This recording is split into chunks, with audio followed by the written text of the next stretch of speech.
Hi guys, it's Mans from Quest for a Farm, and we are going to make some beer.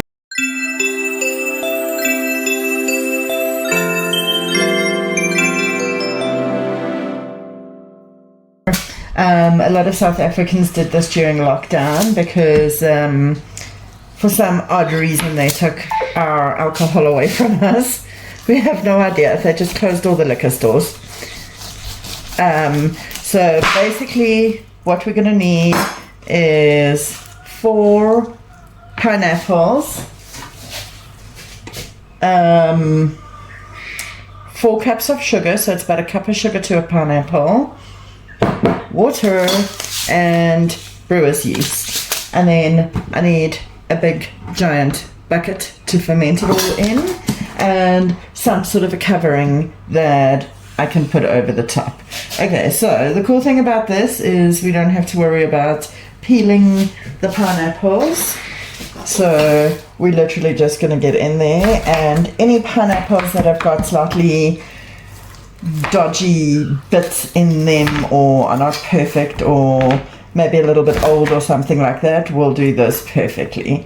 So what we want to do is we want to just cut them as best we can. Oh gosh, this one's quite juicy. Cut them up into little pieces. Again, the pieces are not going to be kind of doing anything, so they don't need to be neat and tidy. And put them in your bucket.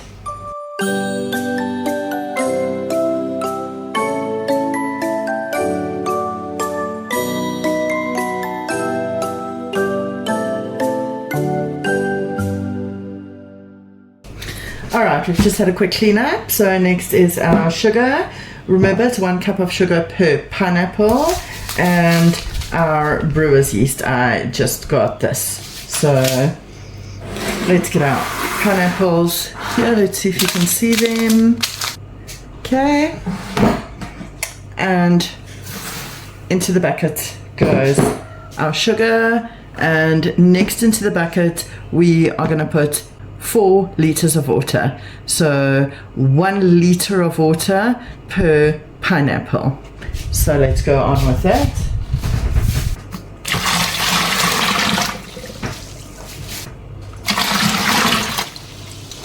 Right, so that is good enough as is. It will ferment just like this. However, if you decide that you would like to have a little bit more speed to your fermentation, like I do, then you can add some yeast. I choose brewer's yeast. Back in lockdown we only had, I only could find baker's yeast.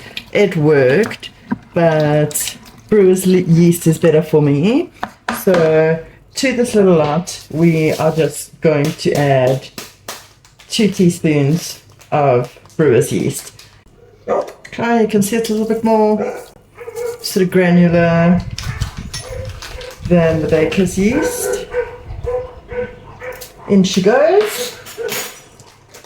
And that is pretty much it. Now, if you don't want a serious pineapple flavor, you can boost the amount of water, and you can boost the amount of sugar, or you can scale this recipe exactly as is. So 1 pineapple to 1 liter of water and 1 cup of sugar, and about half a teaspoon of yeast.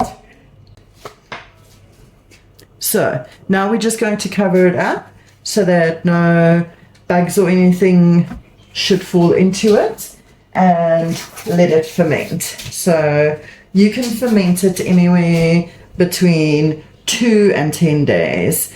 My intention is to distill this, so I'm actually going to let it go for 10 days because I'm going to pick my alcohol level up a little bit more. So just like that, and it's warm enough out at the moment. If it's cooler where you are, then by all means put a blanket over it to retain the warmth, and this is just going to sit out for the next 10 days. I'll bring you back and show you when our beer is done.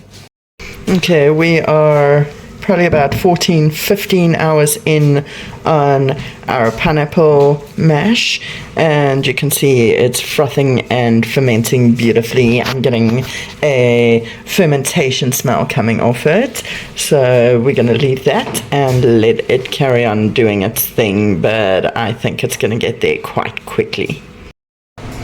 Alright, so our pineapple beer has now been sitting for about 5 days, somewhere in that region. I lose track.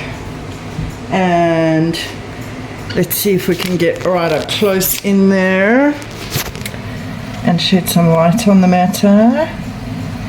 There you go. You can see that fermentation is still taking place. Those bubbles are still rising, but I'm happy that I have at least enough to do a bit of a taste test and run through my still.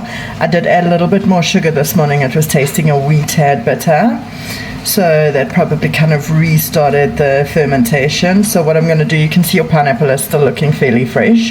So what I'm actually going to do is I am going to scoop out enough for us to try and do one distillation run, and then I'm going to top it up with some water and some more sugar. As you can see, it's still actively fermenting, so we'll let it go a little bit more.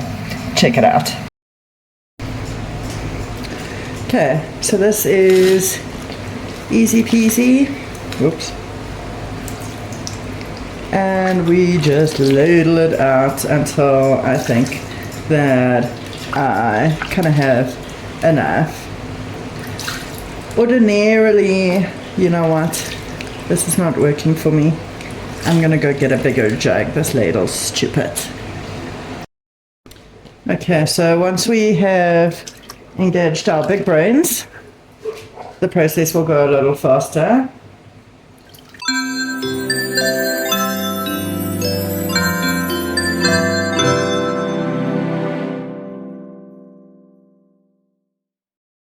This should just about do it. Oh no! Okay, don't worry. No harm, no foul. I'll get them out. My hands are clean, I promise. And it's alcohol anyway, so don't worry, it'll be fine. A lot of people do distill their alcohol with their mash, as it were, on the bottom still. If you want to do that, that's absolutely fine. The reason I don't do it is because I have a propensity to burn things. As you can see, I'm clumsy, and I've only had this much out of the glass, and I've got to tell you, it is delicious. You can see the bubbles still sitting on the side of the glass, so it's tasting really nice and sweet and pineapple-y. So I'm happy with the beer. You could just go ahead and drink it now. There is no need to distill it, but I want to give it a try. I haven't distilled anything before, so this is it.